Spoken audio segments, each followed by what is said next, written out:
Every few hours, the equivalent of this entire JCB display team simply disappears. It's one of Britain's biggest and yet most invisible crimes. Malta is often the staging post for stolen plant on its way to the Middle East and Africa. We secretly film the middleman who'll find you a £35,000 machine for a tenth of its price. And we track the man who makes his living from Britain's billion-pound takeaway. That's you, isn't it? That's your van with your name on it, and that's our digger. And we filmed you using it, cleaning it, moving it in 3 different locations. Let's be clear, we're not talking about burglars with stripy shirts and swag bags. We're talking about professional, organised thieves. We were accused of £5 million worth in 5 or 6 weeks. The consensus in Malta was that if there's any more plant went on the island, it would sink. But within the space of 4 months, had JCBs pinched, 2 transit vans, 3 rock breakers.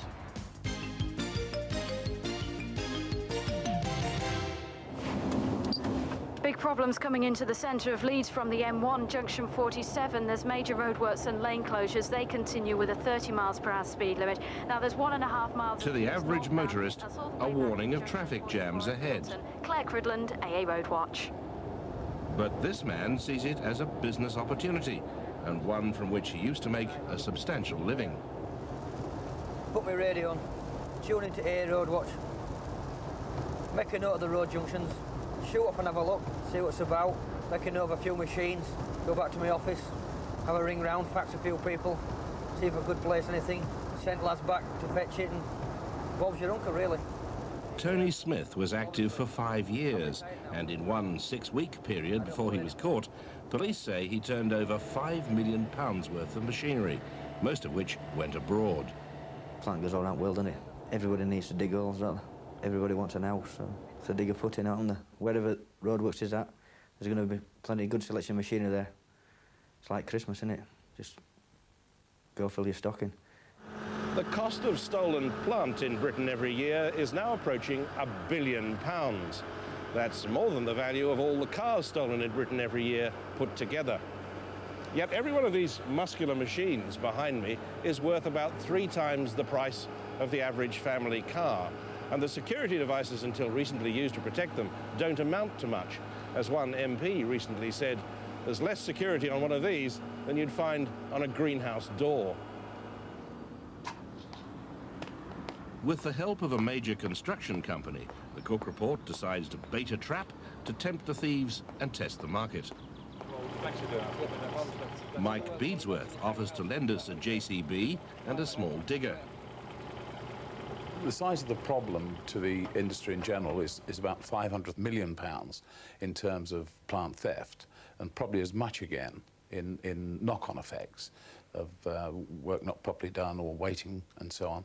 And indeed, that's why we were very pleased to let you use our equipment as bait. The JCB we're borrowing is working in a West Yorkshire yard, known locally as the Takeaway because of the number of thefts. We don't have long to wait before an opportunist thief strikes. We follow the JCB as it's driven along the road. It's an invisible crime. If other motorists give it a thought at all, it's only that it's slowing the traffic. Only we, it seems, know it's being stolen in broad daylight. The short journey is to a piece of wasteland where the thief will leave it until he's sure he's not being discovered before selling it on. But we have other plans for the JCB. There's more than £200 million worth of equipment at this massive plant exhibition, so security here is extremely tight. But within the industry itself, security is almost laughable. As we shall see, one key or even a bent nail can start most pieces of equipment.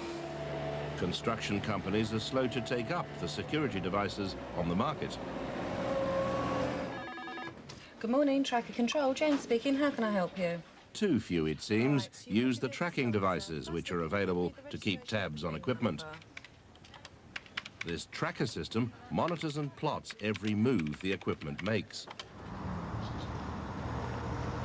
Police cars have receivers, and so do the tracking company's own vehicles. If a piece of plant is reported stolen, its location shows on a screen in the car. On this occasion, a generator which has been stolen twice before is traced to a deserted car park. Foolproof? Well, not quite. I think the trackers have tracked a few, haven't they? But lads, if they know what they're doing, locate tracker, what they? When they go for it, locate tracker, take it off, take machine that way, throw a tracker in a wagon going the other way, and Bob's your uncle, innit? Nevertheless, we decide to try a different tracking device on our other piece of borrowed plant, the digger. We wire it in where it won't easily be found, but leaving the tracker on permanently will drain the digger's battery. Our contacts tell us that thieves are active near a quarry in Lancashire, so our digger is taken there and left by the roadside, as machinery often is, to tempt them. If they take the bait, the thieves will sell the digger through a clearinghouse like this. Ex-boxer Clark Mellor is a middleman, a fence. He surrounds himself with guns and uses his criminal record as his credentials for other crooks. He boasts it once took 12 policemen to arrest him. What they did, they took me down. I mean, they locked me up. There were 12 policemen to take me to nick. How many? 12. 12. To take me nick. And this side... Later, Mr. Mellor will tell us how easily he can get stolen plant. It's a problem that worries the government. They are so concerned they've set up a Home Office working party. We have collected here today the key movers and shakers who are going to do something about the problem of plant theft. And the preliminary findings show how easy it is to steal and get rid of it abroad. Very seriously indeed. Jack Acton, director of the Home Office Crime Prevention College, is a key member of the working party. If you actually talk to people honestly in the construction industry or taking on a contract for roads, they would expect that certain plant is going to be stolen, and they will obviously build a factor into the contract to allow for that. That is always an inevitability that people will target this equipment, and even the best precautions cannot always prevent it. So roads and public works cost all of us more, and insurance premiums rise all round. At the headquarters of the Association of British Insurers, they say it's anything but a victimless crime. There is no such thing as a victimless crime regarding insurance. Someone will pay at the end of the day, and the chances are it is the honest policyholder who will have to pay more to subsidise these people, and it's those we're trying to protect. So shouldn't plant makers and plant users themselves take more responsibility for proper security? Yes, I think that is a fair criticism. Certainly plant users have a duty, I think, to increase their security. For an investment of just 38 pence for a key like this, you can start almost any kind of earth-moving equipment. We've already started the 3 big pieces behind us, and now we'll start this dumper truck. Now, John, have a go with that.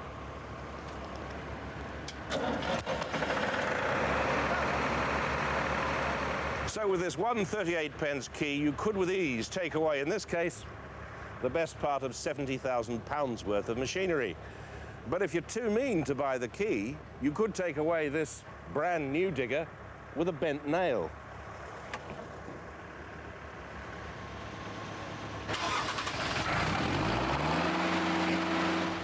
But there is, we're told, a reason for this.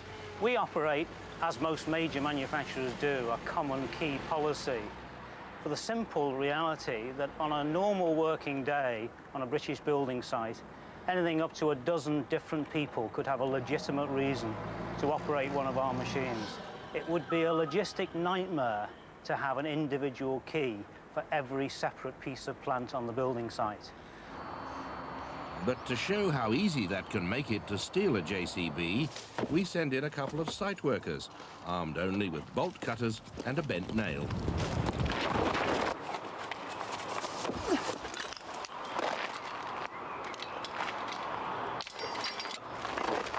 We time them from entering the yard to leaving it with a £35,000 machine. It takes them just 48 seconds.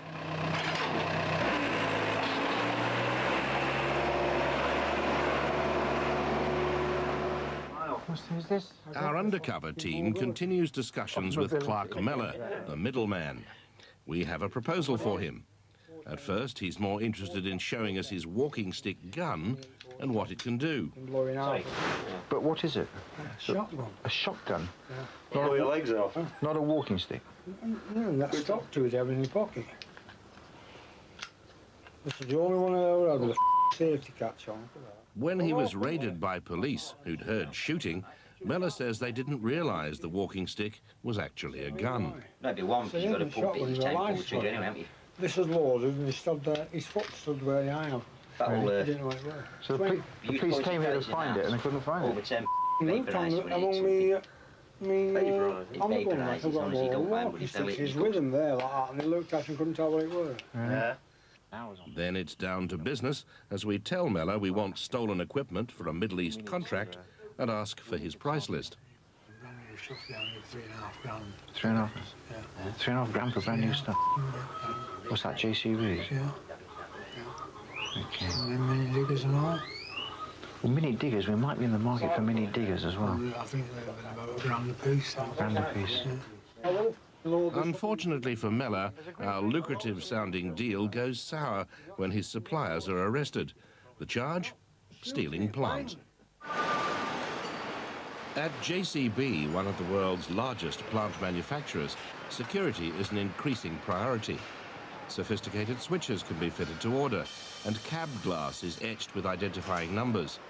The general manager dismisses the cynical suggestion that security doesn't matter too much because every theft is a replacement sale for them.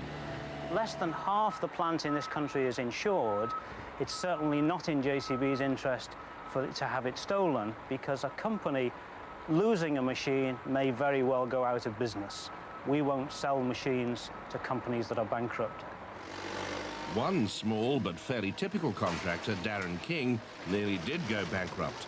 He hung on by the skin of his teeth, despite the repeated theft of almost all of his equipment.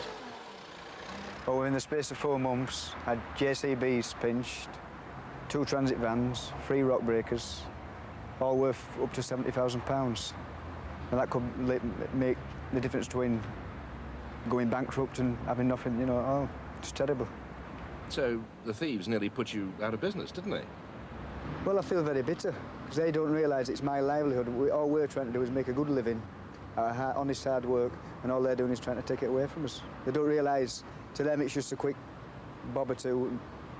They don't realise what they're trying to do to us. Meanwhile, back to the quarry where we left our digger. To film it without being seen, our undercover team dug an SAS-style hideout in the open countryside. As predicted, a thief has arrived. He's so confident he's not being watched, he arrives in a van complete with his name and phone numbers. Joe Kirkbride, who has a string of convictions for thefts like this, strikes again. What he doesn't realise is that the Cook report is tracking his every move. The following day, we trace our digger to a quarry 12 miles away, where Kirkbride thinks it's safe from prying eyes. Under cover of darkness, we have to change the vehicle battery to keep the tracking device working and make sure the digger is safe. After all, we have only borrowed it. But next day, we have to stand by and film, as Kirkbride uses a sledgehammer to knock off the incriminating identity tag. He then throws it into the undergrowth. Again by night, we recover the pieces for use as evidence. By the next day, Kirkbride is satisfied the digger can't be traced. He cleans it, ready to show a potential customer. Like a salesman on a garage forecourt, Kirkbride lets the customer try out the digger. But it seems they can't agree a deal. So once again, the digger's on the move. This time it's on the back of a lorry up the M6 for 120 miles to Kirkbride's native Cumbria. There it's parked in another quarry for another test drive. Then we track it to its next hiding place inside a barn owned by Kirkbride's neighbour, motor trader Geoffrey Dickinson. Here, our digger's transformation is completed with a coat of yellow paint, the same colour as the JCB outside. This is a speculative theft. Most are not. Industry specialist Leon Clifford says the target equipment would usually have been pre-sold by professional thieves. Let's be clear, we're not talking about burglars with stripy shirts and swag bags. We're talking about professional, organised thieves who, by and large, have got connections with the construction industry, either in this country or overseas. They've got people ready and waiting to buy the stuff that they steal, and they've got transportation plans in place when they steal it. Where does it all go? Well, we believe from police sources that around 2/3 of the equipment stolen turns up outside of the area, the police area in which it was stolen, and a large percentage of that actually turns up outside of the country. We've heard of equipment turning up in Southern Ireland, in Cyprus, in Malta, on the continent, in the Middle East, and also in North Africa. Another proposition to be tested with our second piece of borrowed machinery, the JCB. We have to disguise its real identity or ring it, ironically, to give it the sort of background a shady potential customer would expect. First, the essential false number plates. Then the telltale chassis numbers are ground off.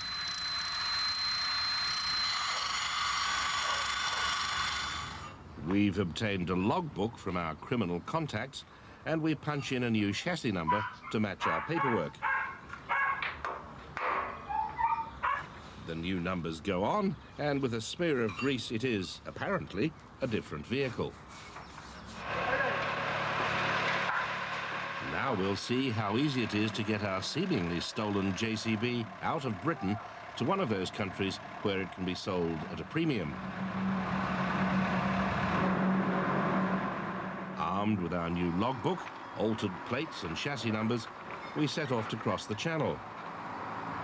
To transport stuff out of the country is reasonably easy in so much that within the EEC there's no real paperwork. With the use of the roll-on, roll-off ferries, providing the tonnage doesn't exceed certain criteria, then you just go down there, pay your money, drive it onto the ferry, and away you go. Nobody's interested in what you're carrying on the back.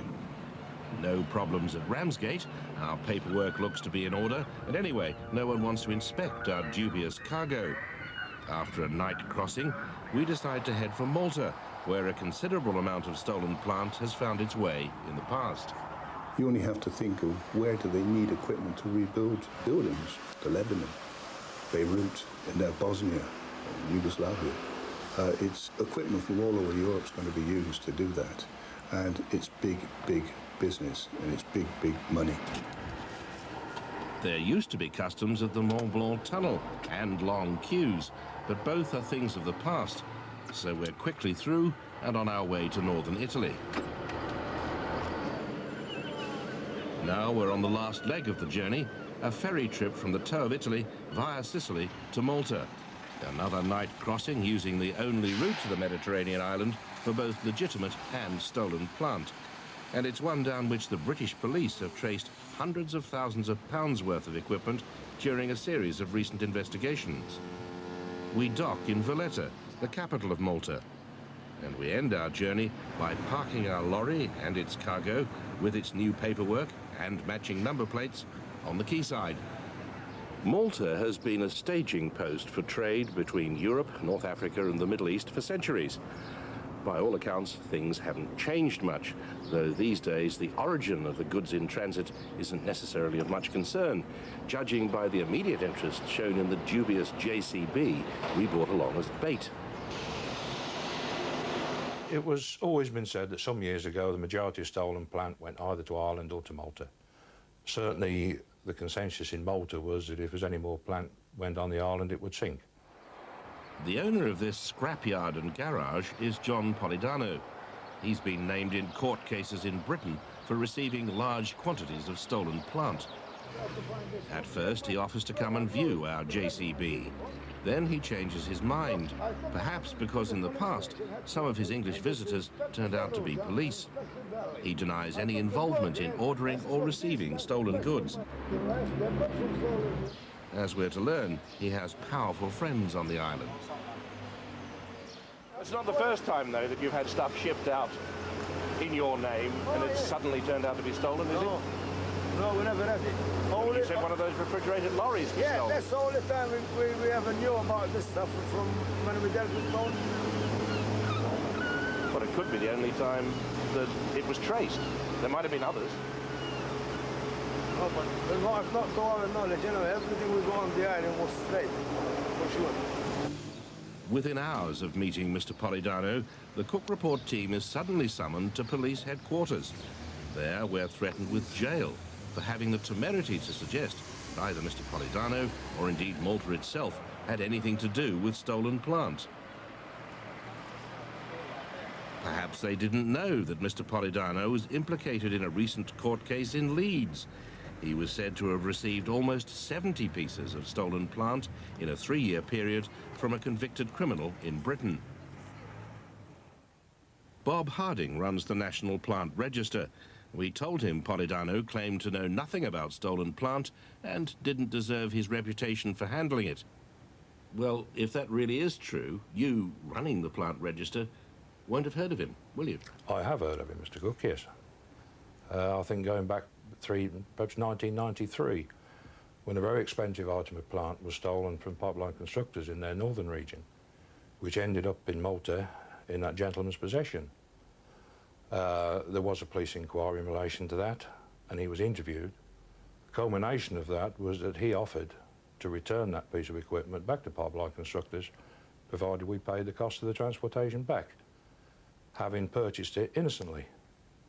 Now, this was put in the hands of the company insurers, who weren't prepared to pay the cost, so far as I'm aware, that piece of plant is still over there. Our borrowed JCB is shipped back safely. The digger, on the other hand, turns up, now painted yellow, only after the Association of British Insurers has paid a reward. Joe Kirkbride, the thief we caught red-handed, has a few questions to answer. Mr. Kirkbride, Roger Cook, Central Television. I want to talk to you about the digger that you stole. Our digger. That one over there. Which one? That digger. You stole it in its original livery. No. You did, and here's a picture of you doing it. There you are. No. There's your van. There's you. You stole the digger. And you have 15 convictions for doing similar things, don't you? No way. Yes, you do. How many others have you stolen? None. And we have pictures here of you in various locations. There you are. You can't deny it, can you? Look, before your very eyes. No way. That's you, isn't it? That's your van with your name on it, and that's our digger. And we filmed you using it, cleaning it, moving it in 3 different locations. No way. You did. You're saying the camera lies, are you? No, no. The camera doesn't lie. No. And that is you in the picture, isn't it? No. It is. It's you with your own van, with your name sign written on the side. No way. You make a business of it, don't you? No, I don't. You're a professional thief. No way. Of plant. No. Well, how do you explain this? No idea. You've no idea. You weren't there. No idea. Well, who is this then? No, I've no idea. You're making yourself look extremely stupid, well, because that is a picture of you. Pardon? Well, that's fair enough, isn't it? You're caught bang to rights, aren't you? Well, whatever you think. No, it's whatever the camera proves. Well, a smallish cog in a fairly large industry. Well, stealing plant, which turns over more money, we're told, than stealing cars. No idea. But the police have more than an idea. They have our evidence. Any day now, Mr. Kirkbride and his friends can expect to feel the full weight of the law.